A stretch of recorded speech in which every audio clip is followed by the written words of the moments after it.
What if I told you that the biggest threat to your health after 60 isn't disease? It's the hours you spend simply sitting still. Today, we're not just talking about walking less or more.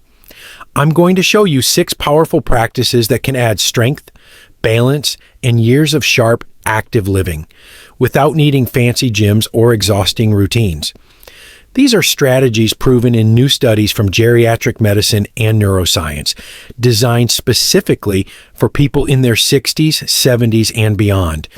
And stick with me until the end, because tip number 6 might be the most overlooked medicine for longevity. Yet it's freely available to everyone, starting today. I'm Dr. Eli Morgan, a physician who has spent over 30 years helping older adults rebuild energy, protect independence, and rediscover joy in everyday movement. Before we dive in, I need a quick favor. If you find value in learning how to age stronger and healthier, hit that subscribe button and turn on the notification bell so you won't miss the next video. And if you're already subscribed, thank you. You're part of this growing community that's proving age doesn't define ability. Also, let's do a quick check-in. Drop a 1 in the comments if you like this kind of content, or a 0 if you'd rather see something different. Your feedback shapes what I make next. All right, let's get started. Tip 1, sleep well. Did you know that people over 65 who sleep fewer than 6 hours a night have nearly double the risk of memory decline compared to those who sleep 7 to 8? That's not about vanity. It's about protecting your brain, your balance, and even your heart. Here's the thing. Poor sleep is not an inevitable part of aging. Yes, your sleep cycles change as you get older. You may wake earlier or find it harder to drift off. But chronic insomnia, tossing and turning, or lying awake until dawn, that's not normal aging. That's a signal your body is out of rhythm. So let's reset that rhythm. One of the strongest tools is light exposure.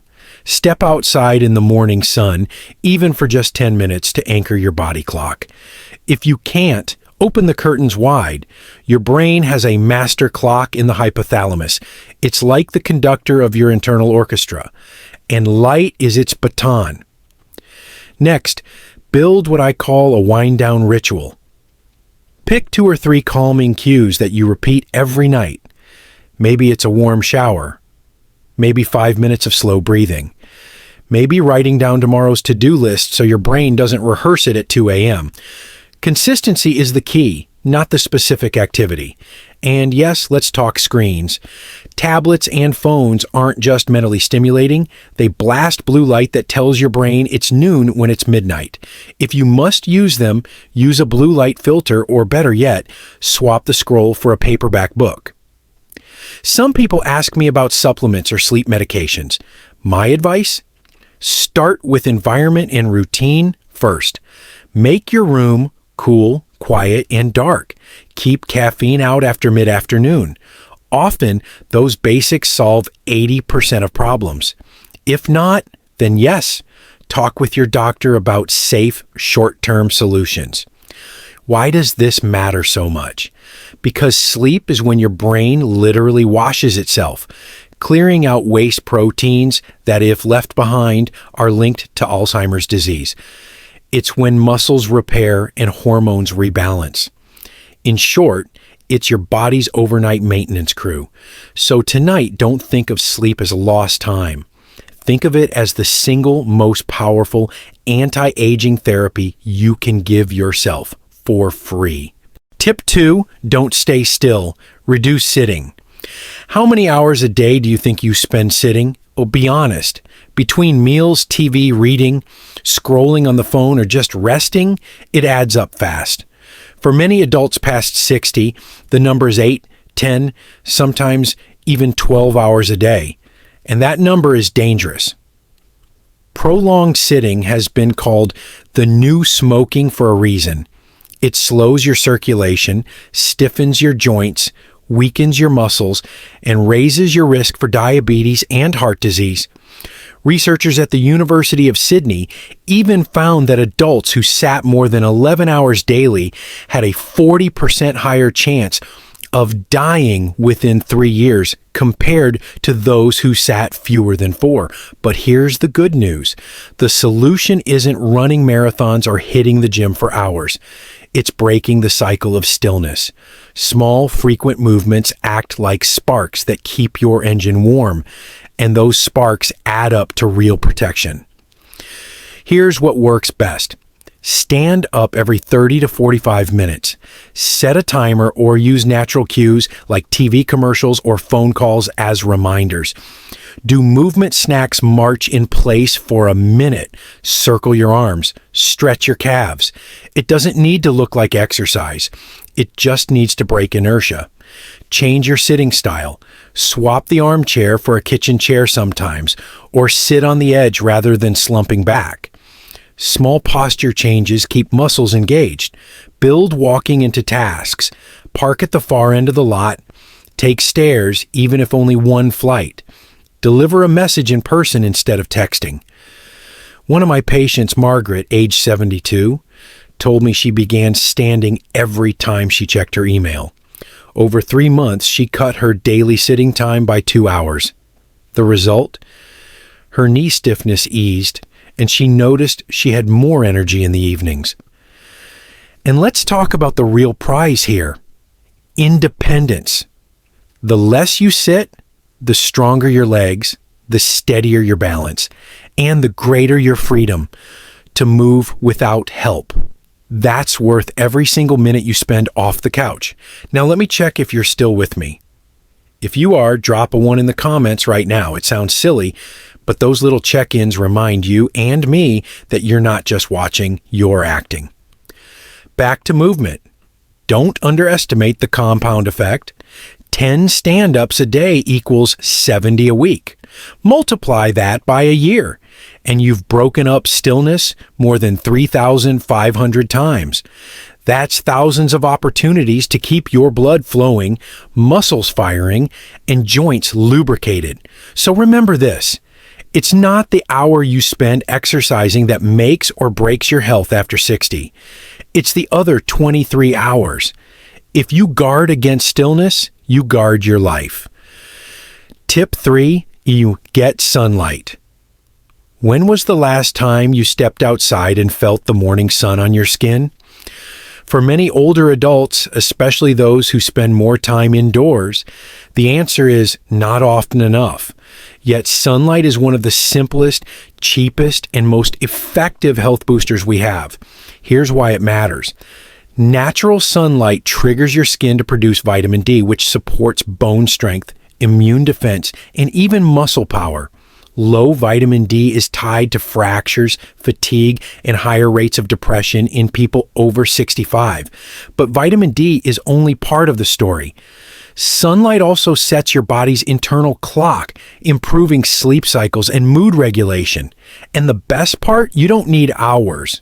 Research from Harvard Medical School suggests that just 10 to 20 minutes of morning light a few times a week is often enough to maintain healthy vitamin D levels, depending on your skin type and location. If you live in northern climates or have darker skin, you may need a little more, but consistency matters more than duration. So, how can you bring sunlight back into your daily routine? Start your morning outdoors. Drink your coffee on the balcony or take a slow stroll around the block. Pair it with movement. Kill 2 birds with 1 stone. Walk your dog, water the garden, or simply stretch outside. Make it a social ritual. Invite a friend or neighbor to join. A short chat in the sun can lift both your spirits. Of course, safety matters. After 15 to 20 minutes, or if you're out during peak hours, protect your skin with light clothing, a hat, or sunscreen. The goal isn't to tan, it's to recharge your body's natural systems. I've seen patients who added this one habit report sharper focus, steadier sleep, and even less joint pain within weeks. It's not magic, it's biology. So don't think of sunlight as a luxury. Think of it as part of your daily prescription for energy and longevity. Tomorrow morning, open that door and let the light in. Tip 4, simple leg exercises. As we age, the single biggest threat to independence isn't memory loss or illness, it's falling. One slip can lead to a broken hip, months of rehab, and a loss of confidence that's hard to rebuild. And the best defense against that? Strong legs. The good news is you don't need a gym membership or heavy weights to maintain powerful legs. Just a few minutes a day of targeted exercises can keep your muscles and balance sharp. Here are 3 you can start with. Chair-assisted squats. Stand in front of a sturdy chair, sit down slowly, then rise back up using your legs. Do it 10 times. This strengthens thighs and glutes, the muscles that help you climb stairs and get out of a chair with ease. Seated leg lifts. Sit tall, extend one leg straight, hold for 3 seconds, then lower. Alternate sides. This builds endurance in your quadriceps without stressing your joints. Heel raises. Hold onto a countertop, rise onto your toes, pause, and lower. Repeat 10 to 15 times. This strengthens your calves and improves ankle stability, a critical safeguard against tripping. Don't worry about intensity. Consistency is what protects you. A few minutes most days of the week is far more effective than one hard workout once a month. I've seen people in their 70s double their leg strength in just 3 months by sticking to these basics. Stronger legs mean steadier steps, greater confidence, and the freedom to move without fear. So, carve out 5 minutes today. Think of it as insurance for your independence. Tip 5, practice yoga or Tai Chi. If you've ever watched someone in their 70s or 80s move gracefully through slow, deliberate motions, you know the power of practices like yoga or Tai Chi. These aren't just gentle activities, they're full body medicines. Studies from the Journal of the American Geriatric Society show that older adults who practice Tai Chi regularly reduce their fall risk by up to 50%.